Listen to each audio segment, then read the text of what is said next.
하박국 3장 1절에서 5절까지의 말씀 우리 받들어 봉독합니다. 시기 오누세 맞춘 선지자 하박국의 기도라. 여호와여, 내가 주께 대한 소문을 듣고 놀랐나이다. 여호와여, 주는 주의 일을 이 수년 내에 부응하게 하옵소서. 이 수년 내에 나타내시옵소서. 진노 중이라도 긍휼을 잊지 마옵소서. 하나님이 대만에서부터 오시며 거룩한 자가 바란산에서부터 오시는도다. 셀라. 그의 영광이 하늘을 덮었고 그의 찬송이 세계에 가득하도다. 그의 광명이 햇빛 같고 광선이 그의 손에서 나오니 그의 권능이 그 속에 감추어졌도다. 역병이 그 앞에서 행하며 불덩이가 그의 발 밑에서 나오는도다. 아멘. 할렐루야. 우리 2절만 다시 한번 읽어봅시다. 2절. 여호와여, 내가 주께 대한 소문을 듣고 놀랐나이다. 여호와여, 주는 주의 일을 이 수년 내에 부응하게 하옵소서. 이 수년 내에 나타내시옵소서. 진노 중이라도 긍휼을 잊지 마옵소서. 아멘. 아픔을 끌어안고 기도했던 선지자가 하박국입니다. 나라가 어려울 때, 공동체에 아픔이 있을 때 이 문제를 염려하고 근심하고 그래서 땅바닥으로 들어가는 사람이 있고 하나님께 무릎 꿇는 사람이 있지요. 오늘 이 본문의 주인공 하박국은, 만약 하박국이 우리 지금 이 시대에 살았으면 어떻게 할까요? 아까도 뉴스 들으니까 뉴욕에 지금 허리케인 때문에 굉장히 어려움을 겪고, 미국도 코로나가 우리 지금 2,000명 넘었다 그러는데 거기는 15만 명이 막 넘어가요. 전 세계가 선진국이나 후진국이나 이 코로나가 평준화인 것 같습니다. 기후변화는 아주 심각하지요. 그래서 통계 나온 거에 의하면 미국 GDP의 약 3% 이상이 이 기후변화 때문에 미국에서 지금 돈이 들어간다. 하박국은 끌어안았다, 부둥켜 안았다는 뜻을 가지고 있지요. 문제를 가슴에 끌어안고 하나님 앞에 엎드려 기도했던 사람이 하박국입니다. 오늘 이 시대에 나라가 어려울 때 불평, 원망, 근심, 걱정을 하고 있지는 않습니까? 문제를 끌어안고 하나님 앞에 나아가는 게 선지자지요. 하나님은 이 믿는 너희가 마지막 때에 믿음을 보겠느냐? 이제 마지막 때에 하나님은 믿음을 찾으세요. 그리고 저와 여러분이 하박국이 되기를 원하세요. 저는 어느 성경 안 귀한 게 없지만 이 하박국이 참 기가 막힌 성경입니다. 그래서 이 하박국 1장, 2장 오직 의인은 믿음으로 말미암아 살리라. 그리고 물이 바다를 덮은 같이 여호와의 영광이 가득하는 그날이 올 것이라고 이제 말씀하시는데, 오늘 3장으로 딱 넘어가니까 뭐라고요? 주께 대한 소문을 듣고 놀랐나이다. 우린 놀래야 돼요. 이 시대는요, 놀랄 걸 안 놀래고 안 놀랄 걸 놀래요. 하박국이 활동하던 시대는 여호야김 시대입니다. 우리 지난번에 한번 찾아봤는데 다시 한번 찾아보실래요? 예레미야 36장 23절. 예레미야 36장 23절 받들어 봉독합니다. 여우디가 선우 쪽을 낭독하면 왕이 칼로 그것을 연하여 베어 화롯불에 던져서 두루마리를 모두 태웠더라. 이랬던 시대예요. 그러니까 이 시대가, 여기서 지도자가 중요합니다. 지도자가 지금 어떻게 했어요? 읽으면은 그걸 화롯불에 던져버리는 거예요.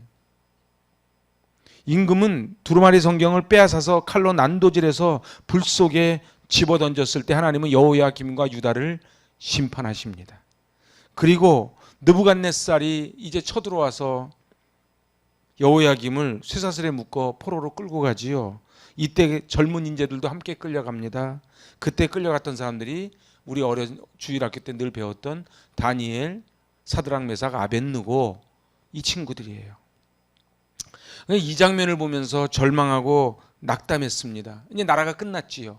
젊은 인재도 끌려가지요. 왕도 끌려가지요. 이제 유대라는 나라는, 이스라엘이라는 나라는 초토화가 된 거예요. 하나님 어찌 보고만 계십니까? 그런데 하나님은 결국은 저들을 막대기로 써서 이제 유대를 초토화시켜. 망하는 게 은혜입니다. 아멘이 안 되지요. 여러분, 부도나는 게 은혜입니다. 그것도 아멘이 안 되지요.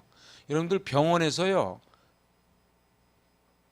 경고받는 게 은혜입니다. 우리가요, 승승장구하면 다 좋을 것 같지요. 마이다스 손 이야기 아시죠? 만지면 다 금이에요. 좋을 것 같죠. 그런데 사람이 살지를 못해요. 여러분들, 하나님은요, 우리에게 경고를 하시는 거예요. 그래서 C.S. 루이스는 그렇게 말한 거예요. 고난은 하나님의 확성기다. 우리 인간이 못 들어먹으니까는 확성기를 동원해서 소리 지르는 게 고난이라는 거예요. 그래서 시편 기자는 고난당하는 것이 내게 유익이라는 거예요. 근데 정말 다 유익입니까? 오늘 2절을 다시 한번 읽어봅시다. 여호와여, 내가 주께 대한 소문을 듣고 놀랐나이다. 여호와여, 주는 주의 일을 이 수년 내에 부응하게 하옵소서. 이 수년 내에 나타내시옵소서. 진노 중에라도 긍휼을 잊지 마옵소서. 저희가 매맞을 짓을 했습니다. 저희 망해서 마땅합니다. 그런데 진노 중에도 뭐를 잊지 말아달라고요? 긍휼을 잊지 말아달라는 거예요. 그러면서 뭐라고? 수년 내에 부응케 하옵소서. 우리 보통 수련회나 이런 데 가면은 이 구절 많이 써놓습니다. 수년 내에 부응케 하옵소서. 근데 거기다 그렇게 써붙이는 구절이 아니에요, 이게요. 내 시작은 미아가에서는 나중은 창대하리라. 그거 막 갖다 이렇게 붙이는 게 아니에요, 그게요. 이 말씀을 앞뒤를 알고 봐야 되는데 그냥 막 갖다가 요 구절만 따지고 보면 좋지요. 수년 내에 부응케 하옵소서, 이 얘기 무슨 소리예요? 지금 망했습니다, 그 소리예요. 하나님의 백성이라고 선민이라고 늘 그걸 자랑했는데 보니까는 하나님을 알지 못하는 자들에게 무참히도 짓밟히는 거예요. 그래서 얘기하는 하나님이 살아계심을 보여주십시오. 역사의 주인은 하나님이심을 깨닫게 하여 주십시오. 하나님은 이 민족을 버리지 않았음을 알게 하여 주십시오. 하나님은 아직도 이 민족을 사랑하신다는 것을 보여주십시오. 저는 안타까운 게 그거예요. 저 학생부, 청년부 때는 늘 모여서 통일을 위한 기도, 나라를 위한 기도를 늘 무릎 꿇고 했지요. 요즘 청년들이 나라와 민족을 위해서, 통일을 위해서 얼마나 기도하나 모르겠어요. 모든 것이 끝장날 것 같은 절망적인 상황에 있습니까? 지금 코로나19 때문에 다 어렵지요. 그 요즘은 저도 습관이 생겼어요. 어느 음식점 가려면 꼭 전화를 해보고 갑니다. 얼마나 자영업 하시는 분들이 힘드시겠어요. 사업이 무너지면은 내 아이들은 어떻게 하지? 피해를 입은 한 가게가 없어지면은 거기서 일한 분들은 그러면 또 어떻게 하지? 코로나19가 이제 1년 반이 됐는데 이제 위드 코로나라 그래요. 아까도 뉴스 들으니까 한 달 연장한답니다. 이제 놀라지도 않습니다. 이런 길이 없는 절망적인 상황, 막다른 골목에 부딪힐 때에 우리가 어떻게 해야 됩니까? 저를 한번 따라하세요. 하나님 앞에 서는 것입니다. 우리가 막다른 골목에 갔을 때 하나님 앞에 서는 거예요. 하나님의 사인이 뭐예요? 우리를 왜 광야로 모시는 거예요? 우리를 왜 지름길로 안 보내시고 광야로 보내십니까? 하나님 앞에 서라는 거예요. 그게 레이기예요. 하나님 앞에 서는 거예요. 430년 애굽에서 종살이할 때 이 뼛속까지 있는 노예 근성을 빼라는 거예요. 근데 광야에서 어떻게 합니까? 끊임없이 불평합니다. 그래서 불평하던 사람은 단 한 명도 가나안 땅에 못 들어갔어요. 여러분, 그거를 우리는 꼭 기억해야 됩니다. 불평, 불만, 원망은요, 그건 지옥의 언어입니다. 우리 입에서요, 제가 오늘 아침에 그런 글을 보내드렸는데 생명을 살리는 언어를 쏟아내야 돼요. 생명을 살리는 언어를 쏟아내지 않고요, 사람을 죽이는 언어를 하면요, 죽는 거예요. 진노의 매를 맞으면서도, 병실에 누워 있으면서도, 부도 맞으면서도, 시험에 떨어져 있으면서도 하나님은 나를 긍휼히 여겨달라는 그 기도를 우리는 꼭 드려야만 하는 것입니다. 사람은 누구나 다 소원이 있습니다. 그런데 오늘 하박국은 무슨 소원을 하는 거예요? 지금 젊은 인재들이 다 끌려가고 왕도 끌려가고 온 국토가 바벨론의 말발굽에 초토화가 됐는데 수년 내에 부흥하게 해달라고 그렇게 기도하는 거예요. 놀랍지 않습니까? 별로 안 놀랍니까? 지금 이 상황이 어떻다고요? 완전히 부도가 나가지고 도저히 가망이 없다고, 제로라고, 가망성 제로라고 이야기하는데 거기다 대가지고 뭐라 그러는 거예요? 수년 내에 회복시켜 주실 줄로 믿습니다. 부흥이 무슨 뜻이에요? 리바이벌이에요. 다시 사는 거예요. 다시 사는 게 부흥이에요. 그러니까 수년 내에 부흥케 해달라는 얘기 무슨 얘기예요? 수년 내에 다시 리바이벌하게 해달라는 거예요. 이 세상이 서바이벌 게임 아닙니까? 그런데 리바이벌 해달라는 거예요. 다시 일어나게 해달라는 기도를 하는 거예요. 그러면서 뭐라 그래요? 긍휼을 잊지 마옵소서. 이게 겸손한 거예요. 하나님 앞에 이 기도를 해야 돼요. 우리 인간이요, 이 기후를 이렇게 망가뜨렸잖아요. 기후 망가뜨린 것에 대해서 다 봤잖아요. 앞으로 더 저는 우리 아이들이 불쌍한 거예요. 어른들이 잘못해가지고 우리 아이들이 이 기후변화 때문에 얼마나 우리가 큰 피해를 봅니까? 뭐 빙하가 막 녹아내린대지요. 그런데 저는 코로나19가 여기서 끝날 것 같지가 않아요. 그래서 그저께 신문 보니까는 막 새로운 변이 바이러스 종류가 쭉 나오더라고요. 그럼 우리는 뭐라고 기도해야 되는가? 진노 중에라도 긍휼을 잊지 마옵소서. 우리를 불쌍히 여겨 주옵소서. 저희가 잘못했나이다. 그래서 오늘 저는 세 가지로 살펴보려고 그래요. 도대체 어떻게 하면은 우리가 다시 설 수 있겠는가? 다시 리바이벌 할 수 있겠는가? 첫째, 회개를 해야 됩니다. 누가복음 15장에는요. 잃어버린 세 개가 나오지요. 잃어버린 동전, 잃어버린 양, 잃어버린 아들. 공통점이 뭐예요? 나간 거예요. 그리고 또 공통점이 뭐예요? 돌아온 거예요. 잃어버린 동전도 찾아서 잔치를 벌이지요. 잃어버린 양도 한 마리 찾아서 잔치를 벌이지요. 집 나갔던 아들이 돌아왔을 때 잔치를 벌이지요. 그래서 누가복음 15장은 잃어버렸지만 잔치예요. 우리 인생은 잔치가 돼야 되는데 언제 잔치가 일어납니까? 다시 돌아왔을 때 잔치가 일어나는 거예요. 다시 돌아오는 게 뭐예요? 뒤로 돌아 이 갓, 그게 회개라고요. 뒤로 돌아 이 갓, 그게 회개예요. 그 뒤를 안 돌아보는 거예요. 군대에 가면요 제식 훈련 받습니다. 뒤로 돌아 이 갓, 앞으로 가, 좌양자 우양호 해요. 그거 못하는 사람이 어디 있어요? 근데 그거 다 하는 거예요. 1903년 원산에서요 어느 해변가에서 선교사님 부인들과 한국교회 여성 지도자들이 해변가에, 원산 해변가에 쫙 모였어요. 집회를 했지요. 그때 강사로 나온 분이 하디 선교사님입니다. 근데 이 하디 선교사님이 이렇게 얘기해요. 나는 나쁜 선교사입니다. 선교에 열매가 맺히지 않습니다. 이건 나의 교만 때문입니다. 한국인들을 멸시했습니다.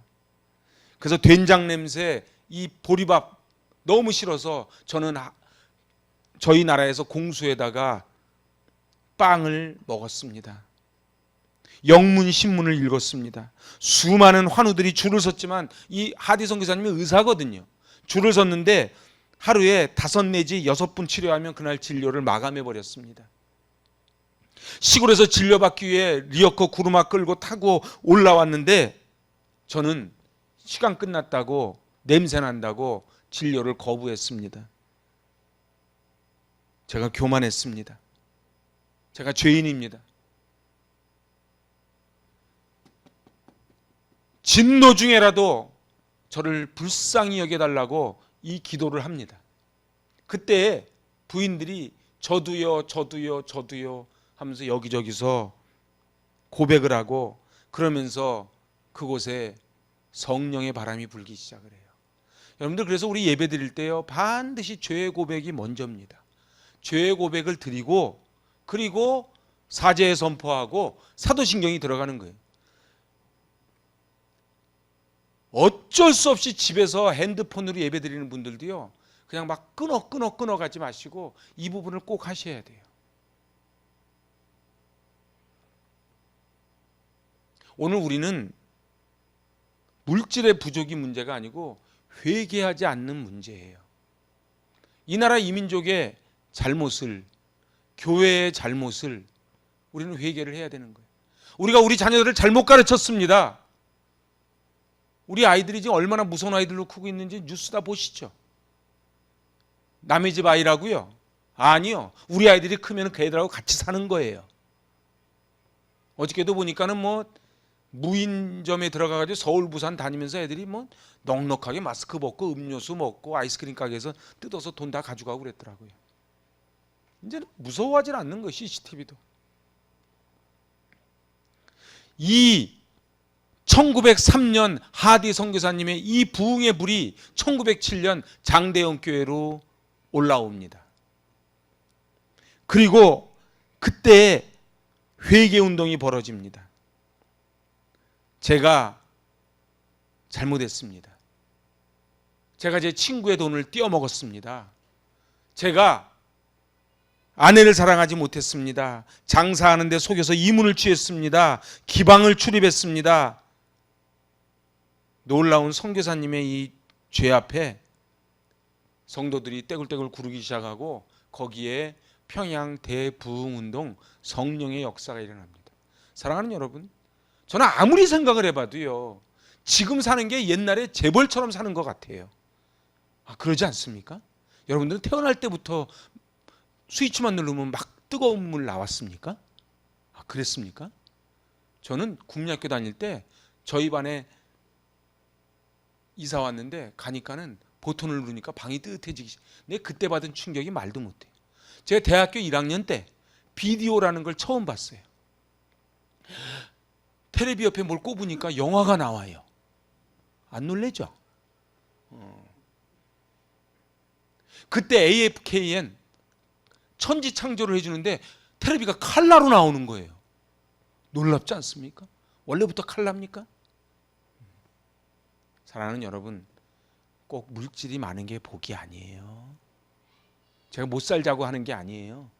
돈은요, 돈을 누릴 만한 사람한테 갈 때 돈이지, 누릴 자격 없는 사람한테 돈이 가면 돈이 어떻게 되는 줄 아세요?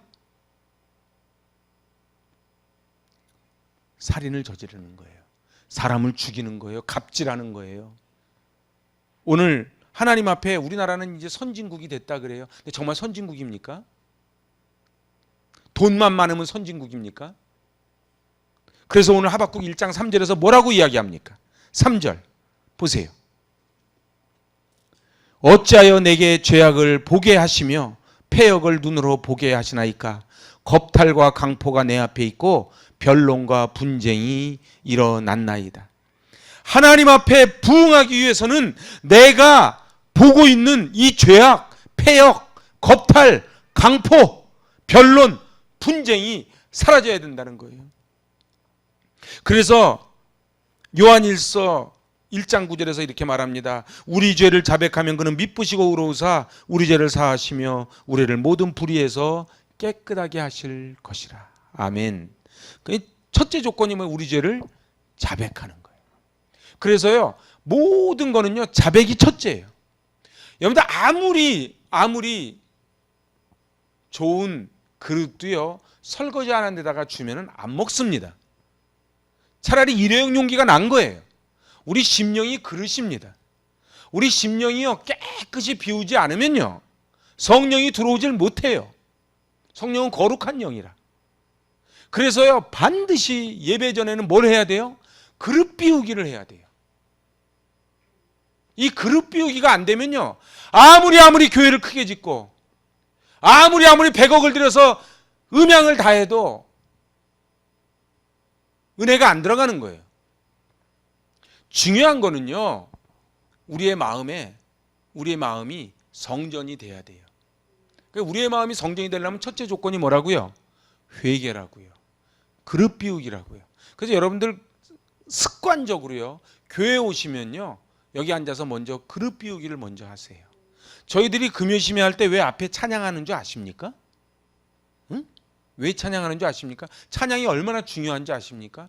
찬양이 예배예요. 찬양이 설교예요. 여러분들 여호사밧 아시죠? 3개 연합국이 들어왔을 때요, 찬송을 부를 때 적들이 초토화가 된 거예요. 여러분들, 예배가 사단이 가장 무서워하는 게 찬송이에요. 찬송을 부르세요, 찬송을 부르세요, 놀라운 일이 생깁니다, 찬송을 부르세요. 아멘. 저 혼자 솔로를 한다. 사랑하는 여러분, 그래서요, 마음이 울적할 땐 술집을 가는 게 아니에요. 마음이 멜랑꼴리해지잖아요. 그 와인 한 잔 들고 하늘 쳐다보는 게 아니에요. 은혜를 받아야 돼요. 여러분들, 저를 잘 보세요. 인간은요, 당연히 저도 포함이죠. 인간은요, 은혜를 받지 않으면 다 동물이 됩니다. 별로 동의가 안 되십니까? 여러분들, 사람들이 교회 안에, 교회 밖은 말할 것도 없고 교회 안에서 막 싸우는 사람들 있잖아요. 저 왜 저러고 막 그러잖아요. 은혜 떨어지면 다 우리도 그럽니다. 여러분들 안 변할 것 같아요? 눈꼬리 올라가는 거 순간입니다. 아이, 저도요, 맨날 이렇게 허허 실실해서 그러지. 저도 눈꼬리 올라갈 수 있을 것 같아요? 안 올라갈 것 같아요? 안 올라갈 것 같아요. 저는 여기 성형 수술을 해가지고 안 올라가요 이제. 왔다 갔다 막 이게 아닌데, 여러분들 있잖아요, 얼굴이요, 이걸 아셔야 돼요. 자기 얼굴 집에 가서요, 그냥 아무도 없을 때 혼자서 사진 하나, 화장하지 말고 안 볼 테니까 하나 탁 찍어 보세요. 그러면 그게 자기 모습이에요. 정확해요. 진짜라니까. 우리가 회개를 해야 돼요. 오늘 요엘서 한번 가봅시다. 요엘서 어디인 줄 아세요? 요엘서 어디 있어요? 그렇지, 호열. 뭐야? 호세아 돼요. 호세아는 또 어디 있냐고요? 요엘서 앞에 있지. 자, 요엘서 2장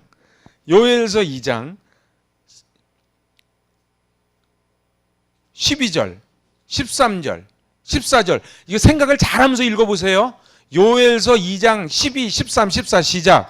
여호와의 말씀에 너희는 이제라도 금식하고 울며 애통하고 마음을 다하여 내게로 돌아오라 하셨나니 너희는 옷을 찢지 말고 마음을 찢고 너희 하나님이 여호와께로 돌아올지어다. 그는 은혜로우시며 자비로우시며 노하기를 더디하시며 인애가 크시사 뜻을 돌이켜 재앙을 내리지 아니하시나니 주께서 혹시 마음과 뜻을 돌이키시고 그 뒤에 복을 내리사 너희 하나님 여호와께 소제와 전제를 드리게 하지 아니하실는지 누가 알겠느냐. 아멘.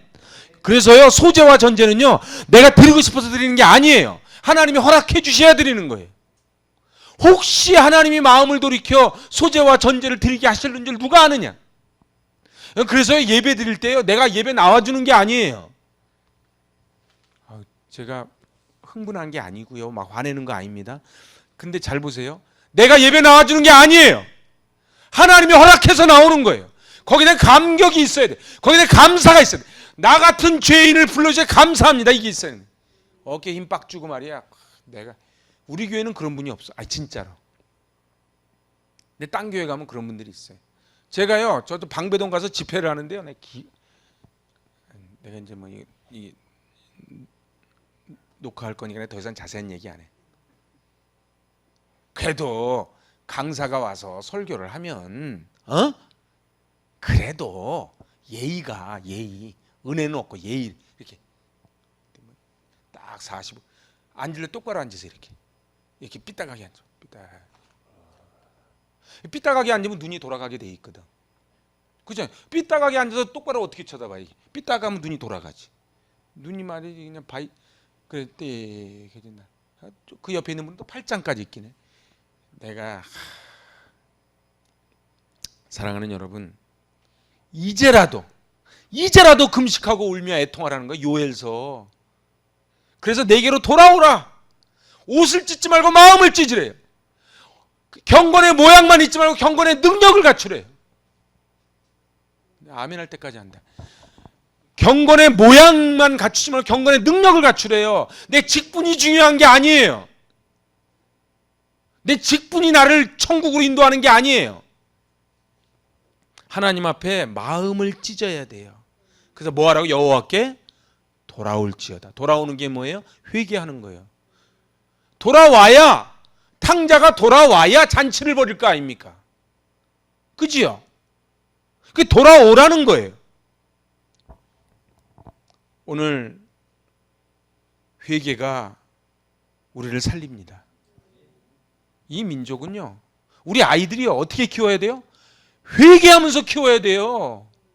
근데 지들이 공부해 주는 거야. 지들이 학교 가 주는 거야. 아, 이거 내가 그냥 굶기는 거야, 그냥. 밥 먹으라고 사자. 내가 밥 먹었잖아. 밥 먹는 거에 대한 감사가 있어야지. 지 입에 어떻게 밥이 들어가는데 왜 밥을 넣고 틱틱거리냐. 3일을 굶겨야지. 있잖아요. 그래서 성경에 폐례 안 죽는데, 성경에 여러분들 있잖아요. 애 너무 있잖아요. 내 새끼 그러지 마요. 그러면 그 새끼가 등을 친다니까. 오히려요, 딱 해야지 나중에 그때 가가지고 어른 돼서 감사합니다 그러는 거예요. 제가 막 음식점 같은 데 가면 막 올라올 때가 많아요. 애가 돌아다니면 잡아야지. 자, 둘째입니다. 제가 흥분하면 안 되고, 둘째 따라하세요. 간절한 기도. 첫째가 뭐였어요? 회개. 두 번째가 뭐예요? 간절한 기도예요. 바라는 소원이 있을 때 우리는 어떻게 해요? 하박국을 보니까 간절히 기도한 거예요. 사도행전 2장 42절 우리 잘 알잖아요. 사도의 가르침을 받아 서로 교제하고 떡을 떼며 오로지 기도하기를 힘쓰니라. 할렐루야. 오로지는 뭐예요? 전심을 다해서 기도했다. 여러분들, 기도할 수 있는데, 여러분들 기도할 수 있는데 왜 낭망하십니까?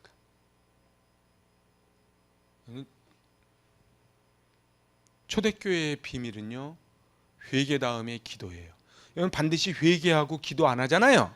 그럼 빈집에 7귀신 들어가는 거예요. 그래서요, 회개를 했어요. 깨끗이 비웠어요. 은혜가 들어왔어요. 그 다음에 어떻게 하라고요? 기도를 해야 유지가 되는 거예요. 여러분, 그래서 은혜 받는 것보다 더 힘든 게 은혜 유지하는 겁니다. 안 그럴 것 같아요? 은혜 받는 것도 어렵지만 유지하는 게 더 어렵습니다. 그래서 제가 늘 말씀드려요. 제일 어려우면서도 제일 하나님이 좋아하는 믿음이 뭐라고요? 한결같이 끝까지 가는 믿음이에요. 이거 쉽지 않아요. 이게 되려면요, 회개한 다음에 기도를 해야 돼요. 여러분들, 내 힘으로 교회 다닐 것 같아요? 그런 소리 하덜덜덜 마세요. 내 힘으로 다니면요, 반드시 시험 들 일이 나옵니다. 여러분들 인생 살다 보면 시험 들 일이 있어요, 없어요? 무지하게 많죠. 저도 한번 시험거리 한번 찾아봐요. 그런데 시험은요, 시험 들려고 작정했을 때 시험이 와요. 제가 너무 말이 빠른가? 시험은요, 시험 들려고 작정했을 때 시험이 와요. 거꾸로 이야기하면 시험 안 들려고 작정하면 시험 안 들어요. 잘 보세요. 시험을 주잖아요. 그러면 시험을 받았다 그러잖아요. 안 받으면 될 거 아니야. 아니, 시험 들었대잖아. 안 들어가면 될 거 아니야. 오늘 이상하게 아멘을 안 한다. 잘 보세요. 간단해요. 이 시험을 딱 줬을 때 시험을 딱 손을 벌리면 되는 거예요. 상대방이 싸우자고 대들면 어떻게 해요? 손 내리면 되는 거예요. 근데 왜 싸워요? 싸우자고 대들었을 때 같이 손을 내미니까 싸우지. 똑같으니까 싸우는 거예요. 우린 좀 억울해. 그죠? 내가 조금 더 의로운 것 같아. 그죠? 그래서 내가 좀 더 의롭다는 거를 드러내기 위해서 자꾸 내 주장을 하는 거예요. 사실 저도 제가 막내이기 때문에 그런 기질이 좀 있어. 근데 보니까 하나님 보실 때 도끼는 개끼니더라고. 여러분들, 애들 여기서 노는 거 가만히 보세요. 막 싸우잖아. 애들의 장점은 잘 싸우고 잘 풀어. 어른들의 단점이 뭐예요? 싸우고 안 풀어. 여러분들, 애들이 잘 풀어요? 어른이 잘 풀어요? 애들이 잘 풀어요. 그러니까 애들한테 가서 배워요. 애들은요, 좀 전에 막 싸워놓고 아무 일도 없다는 듯이 놀아요. 근데 그걸 보는 어른들이 마음이 상하지. 응? 사랑하는 여러분, 자존심 다 내려놓으세요. 그거 있잖아요. 요만한 콩알도 안 돼. 하나님 앞에 우리 자존심 내세우지 맙시다. 저 솔직히요, 저도 자존심이 없겠어요, 있겠어요? 있지. 내가 아무리 말랑말랑해 보여도 자존심이 없겠어요, 그죠? 근데 하나님이 나를 구원하셨으니 그 하나님의 은혜가 너무 감사해서 옛날에 나도 그랬거든. 그래서 엎드리는 거예요. 여러분들 잘 보세요. 여러분들 하나님 앞에 너무 자존심 내세우지 마세요. 하나님 앞에 그냥 하나님, 죄인 중에 괴수. 그래서 사도 바울이 배설물로 여기겠다는 거예요. 죄인 중에 괴수인 나를 하나님 양자 삼아 주셨으니 감사합니다. 그러니까 우리는 감사밖에 할 게 없는 거예요. 하나님께 자꾸 따지지 마요. 하나님 어쩌서 이럴 수 있습니까? 하나님이 살려주셨으니까 여기까지 온 거예요. 솔직히 그러지 않아요? 사도의 가르침을 받아야 돼요. 교만해지면 특징이 뭔지 아세요? 배우려고 하질 않아요. 그리고 맨 성경에 또 꼼꼼하게 막 쓰는 분들이 있어. 몇 월 며칠 그래가지고 얘기해. 목사님 그거 5년 전에 하셨던 건데요. 좀 한 문제 못돼. 성경이 한 권밖에 없는데 이거 한 권 갖고 20년 하는 거 대단한 거 아니에요?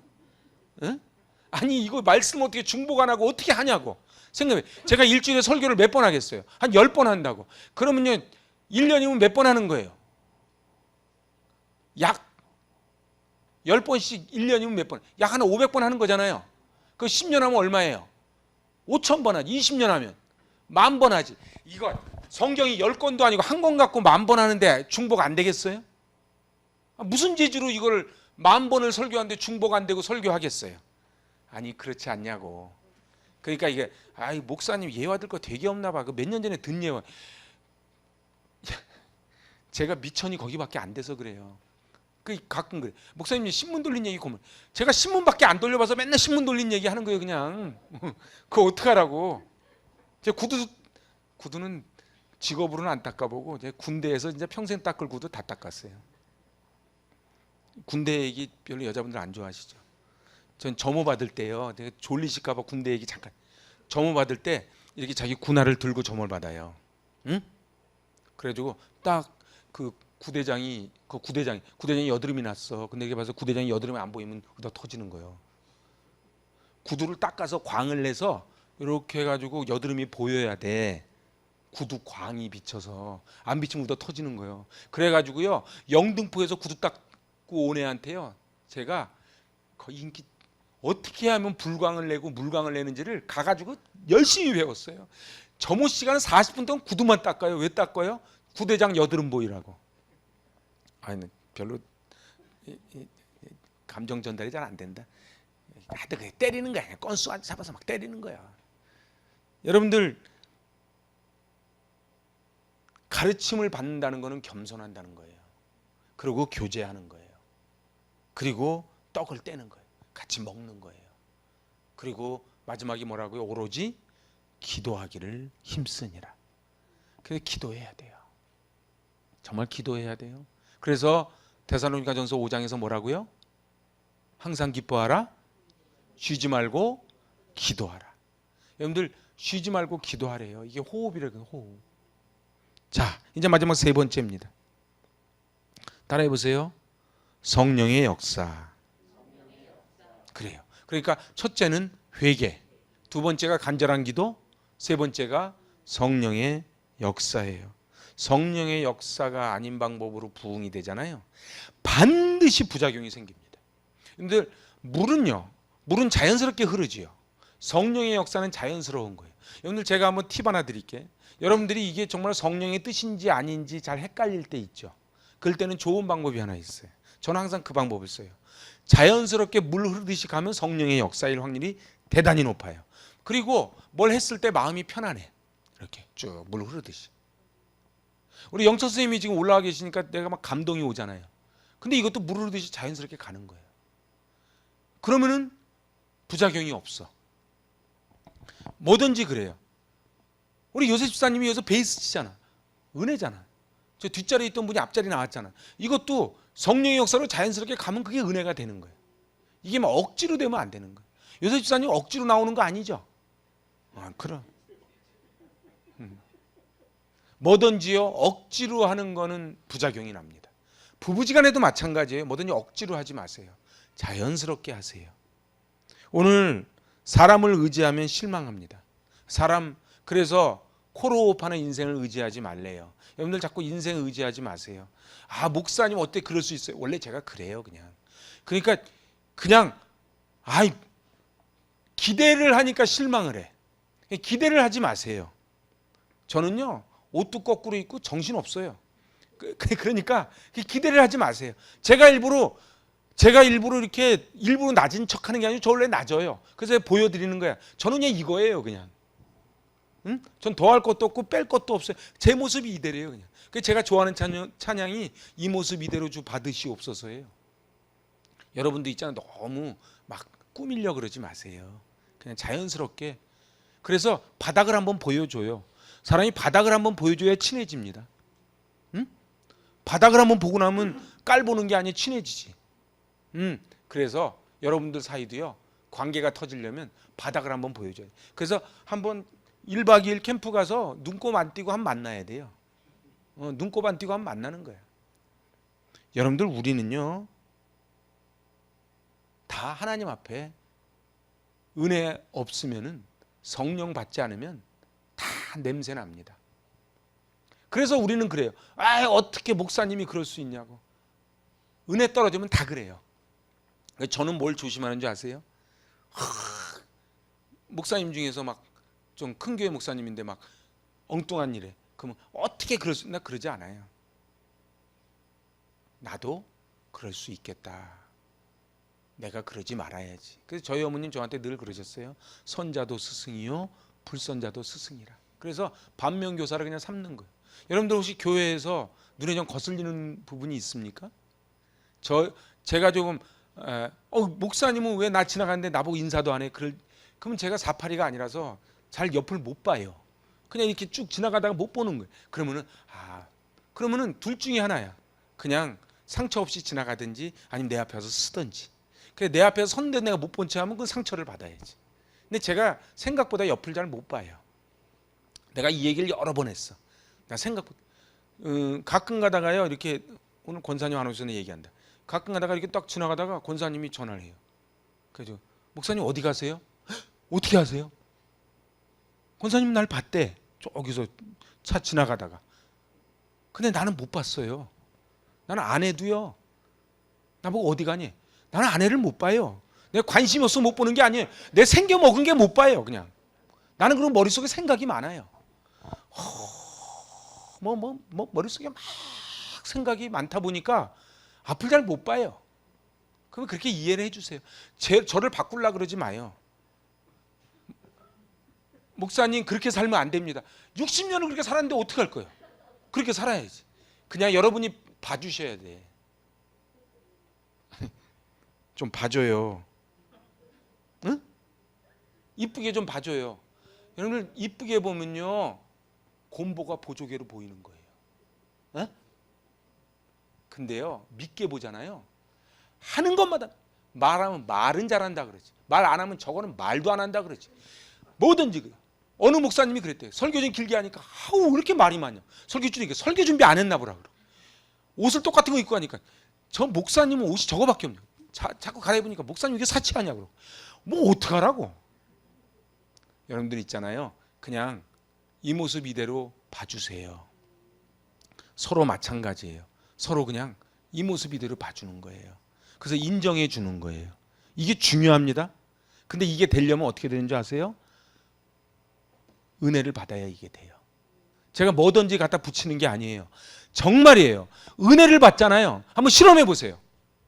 은혜를 받으면요, 집에 가면 남편이 너무너무 이뻐 보여요. 별로 아멘이 안 된다.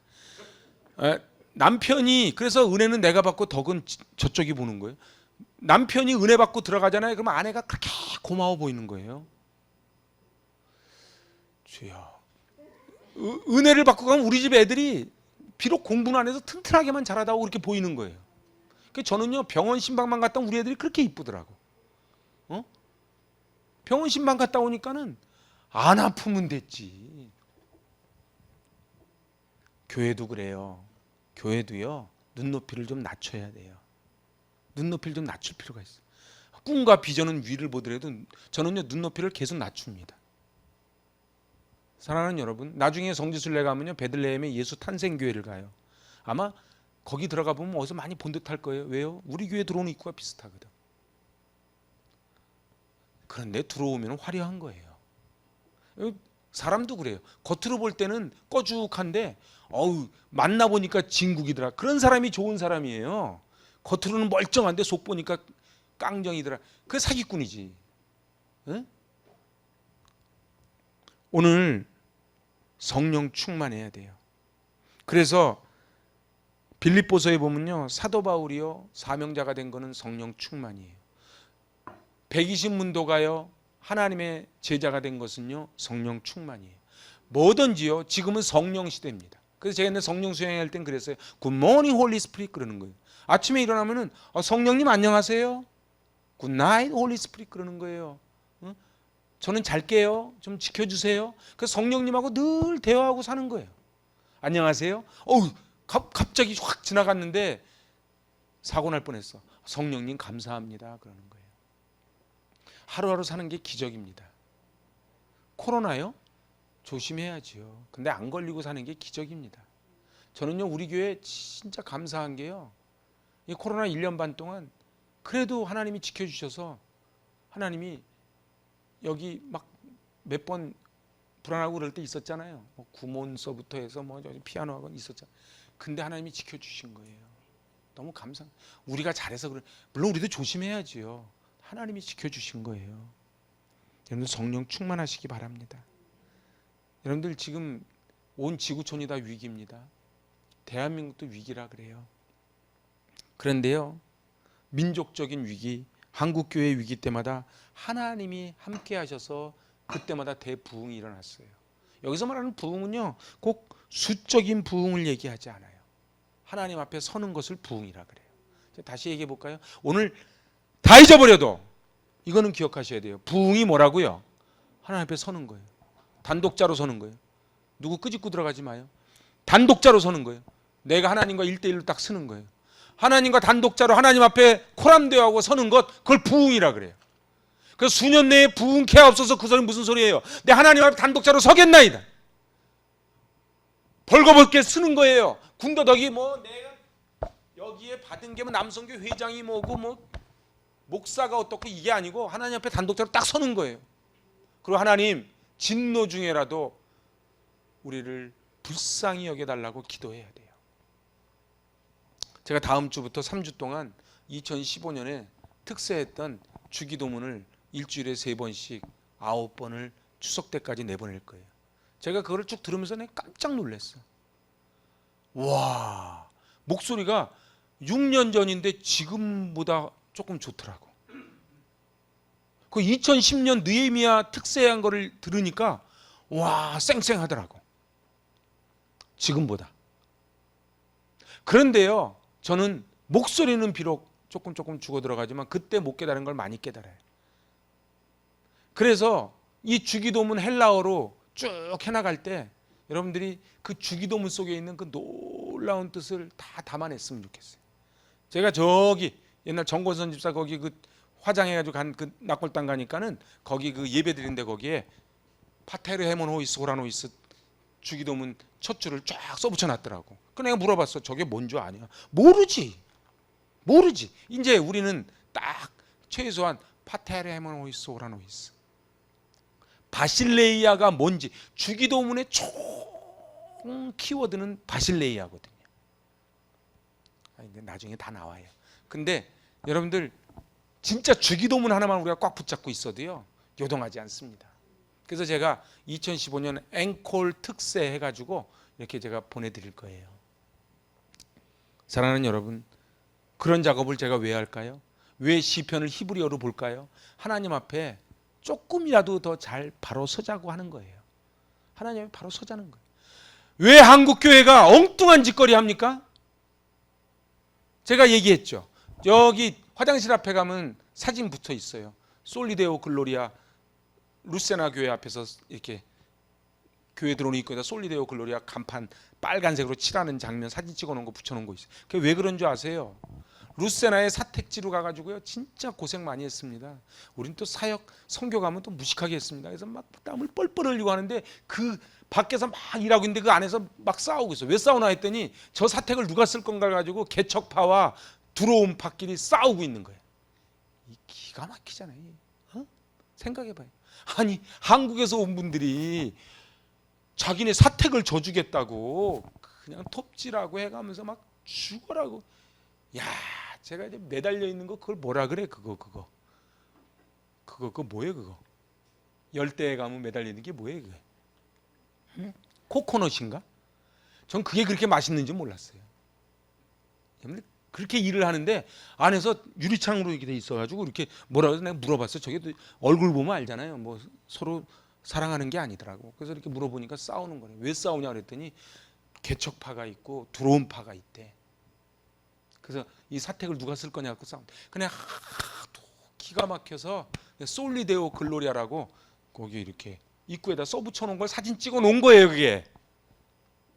사랑하는 여러분. 근데 우리가 저 필리핀 사람들 뭐라 할 게 없어요. 우리도 있잖아요. 무엇이 중한디? 하나님이 우리를 살려주시고 먹여주시고 입혀주셔서 여기까지 왔는데 여기 앉아가지고 자기 자존심 싸움하고 있으면 필리핀 루세나 사람들하고 다를 게 뭐가 있냐 말이에요. 그래서 솔리데오 글로리아 하는 거예요. 솔리데오 글로리아. 그게 내가 5개 솔로 하는 게 붙여놓은 거예요. 사랑하는 여러분, 하나님이 우리를 여기까지 인도해 주셨어요. 그래서 제가 이제 말씀을 마칩니다. 제가 주님을 직면하겠습니다. 하나님 앞에 서겠습니다. 그리고 오직 하나님께만 영광을 돌리겠습니다. 이 선언만 하면 돼요. 이 선언만 하면요, 이 하박국이 끝나는 거예요. 사랑하는 여러분, 하나님은 까닭 없이 고난을 주지 않으세요. 우리 생각에는 지금 이때쯤 돈도 좀 주고 건강도 주고 다 줬으면 좋겠는데 하나님의 생각은 그게 아니에요. 저도 마찬가지예요. 하디 선교사가 회개하듯이 저도 개척을 해서 이거를 그때 알았더라면 또 다른 목회를 했을 거예요. 중요한 거는 한 생명 한 생명이 천하보다도 귀하다고 했던 그 주님의 말씀이 무슨 말씀인지를 이제 조금씩 알겠는 거예요. 어떻게 알아요? 무릎팍 벗겨지고 아는 거지. 저도 무릎팍 여러 번 벗겨졌거든. 그러니까 아는 거예요. 사랑하는 여러분, 여러분들에게 고난이 오십니까? 힘이 드십니까? 그러면은 저를 따라 다 무슨 뜻이 있겠지. 다 무슨 뜻이 있겠지. 우리는 주님의 뜻을 몰라요. 솔직히 알아요? 우리는 몰라요. 왜 나만 겪는 고난이냐고. 몰라요. 그래서 우리는 하나님을 원망해요. 하나님 어떻게 나한테 이럴, 다 우리가 하박국이야. 그죠? 어떻게 하나님 이럴 수 있습니까? 내가 하나님 잘 섬기는데 저 교회도 안 나오는 저것들은 저렇게 집값 오르고 다 해가지고 저렇게 잘 사는데 나는 왜 이렇습니까? 라는 못난 기도를 할 때가 있다 이 말이에요. 근데 하나님은 우리에게 원하시는 게 그게 아니었어요. 그래서 마지막 하박국 3장 맨 마지막 뭐예요? 내가 외양간에 소가 없어도 여호와로 인하여 즐거워하겠다고 하는 이 고백으로 끝나는 거예요. 이 하박국은 놀라운 책입니다. 자, 오늘 제가 3가지 말씀드렸어요. 첫째가 회개, 둘째가 간절한 기도, 셋째 성령 충. 여러분들 1907년 평양 대부흥운동 그때와 지금과 얼마나 닮았습니까? 지금 우리 뭐가 필요해요? 하디 선교사의 길선주 목사님의 그 회개가 있어야 되는 거예요. 옛날에는 부흥회를 한다 그러면은 막, 저는 지금도 기억나요. 그 황성준 선교사님이 부감하고 내가 전도사 할 때 영덕에 가서 수련회를 하는데 밤을 꼬박 샜어. 밤을 꼬박 샜는데 다 끝나고 딱 일어났는데 바닥이 약간 거짓말 보태서 맨 바닥이 없을 정도로 그 휴지로 쫙 깔렸어요. 애들이 막 눈물 콧물 다 쏟아가지고. 그래서 그 황성준 선교사님하고 그 교회 들어오는 계단이 있어. 거기서 밖에 거기 앉아 하늘의 별을 보면서 우리 둘이서 같이 비전을 나눴어요. 그리고 지금 이렇게 만난 거예요. 사랑하는 여러분, 우리 이 시대는 회개를 해야 돼요. 근데 애통해하질 않아. 이 민족의 아픔 앞에 하박국처럼 짐을 짊어져야 되는데 짐을 짊어지려고 그러지 않아. 다 나만 잘 살면 돼. 다 나만 잘 살면 돼. 다 내 문제지. 공동체의 문제, 이 교회의 문제, 그리고 성도들의 문제, 이 나라의 문제로 우리는 연결해서 안 가요. 근데 그걸 아셔야 돼요. 교회가 잘 돼야 내가 잘 되는 겁니다. 거기까지 가면은 그때부터 이제 복이 오기 시작을 해요.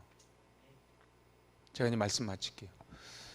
이 시대는요, 물질이 없는 게 아니고 성령 충만이 없는 게 문제예요. 성령 충만이 왜 없어요? 기도가 없으니까. 왜 기도를 안 해요? 회개를 안 하니까. 그래서 회개, 기도, 성령 충만이 이게 쫙 이게 플로우예요. 저에겐 소망이 있어요. 우리 교회요, 늘 성령께서 이곳에 가득 임하셔서 성령 충만한 교회, 성령 충만한, 그래서 유무상통하는 교회, 그것이 되어서 지금 당장 열매가 안 나와도 30년, 60년 후에 열매가 나오는 그런 교회로 세워가는 게 제 꿈입니다. 여러분들, 마지막으로 여러분들 그 문준경 전도사님 거기 갔을 때 기억나시죠? 기억 같이 가신 분이 별로 안 계신가? 문준경 전도사님 저기 신안 앞바다 거기 증동가 거기 갔을 때 저는 얼마나 감동이 있었는지, 그 문준경 전도사님이 그 북한 공산당한테 찔려서 죽은 그 자리가 딱 있었잖아요. 근데 그 기념관에 가니까 이름이 쫙 써있는데 뭐 고훈 목사님, 김준기 목사님, 우리나라 기라성 같은 목사님, 우리 하메노회 노회장까지 지낸 그 장로님도 거기 이름이 있더라고. 그래서 가가지고 가르쳐줘. 여기가 이게 내 이름이라고. 문준경 전도사님이 소방 맞아가지고요. 그 물이 빠지면 그 돌다리를 계속 걸으면서 전도를, 그 신안 앞바다에 조그만 섬을 다 하다면 전도를 한 거예요. 전도를 하고 목숨을 걸고 전도를 하고, 거꾸로 자기를 내쫓았던 그 둘째 마누라 애를 또 키워도 주고 하여튼 막 그랬어. 그래가지고 그 남편한테 소방 맞아가지고 이렇게 살면서도 예수를 위해서 목숨을 걸었는데, 거기 금판으로 쫙 새겨놨는데 거기 장로님, 우리나라의 장로님, 권사님들, 그분들 제자, 문준경 전사님의 제자 쫙 이렇게 붙어 있더라고. 근데 제가 얼핏만 봐도 기라성 같은 사람들이 거기 있는 거예요. 형들, 제가 거기서 그 앞에 딱 그 기념관 들어가는 입구에 써붙여놨어요. 하늘의 미랄이 땅에 떨어져 썩어야 열매를 맺는 거예요. 여러분, 어떤 인생 살기 원하세요?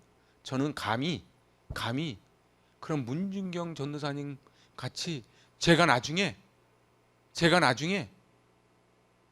하늘나라를 가든가 아니면 나이 90대든가 하나님이 그때까지 목숨 붙여놓으시면 딱 했는데, 나중에 보니까 와, 행복이 가득한 교회에서 자라났던 이 제자들, 그래서 이 세계 속에서 뛰어다니는 이 기라성 같은 애들 명단이 거기 쫙 여기에 금판으로 붙는 게 제 꿈이에요.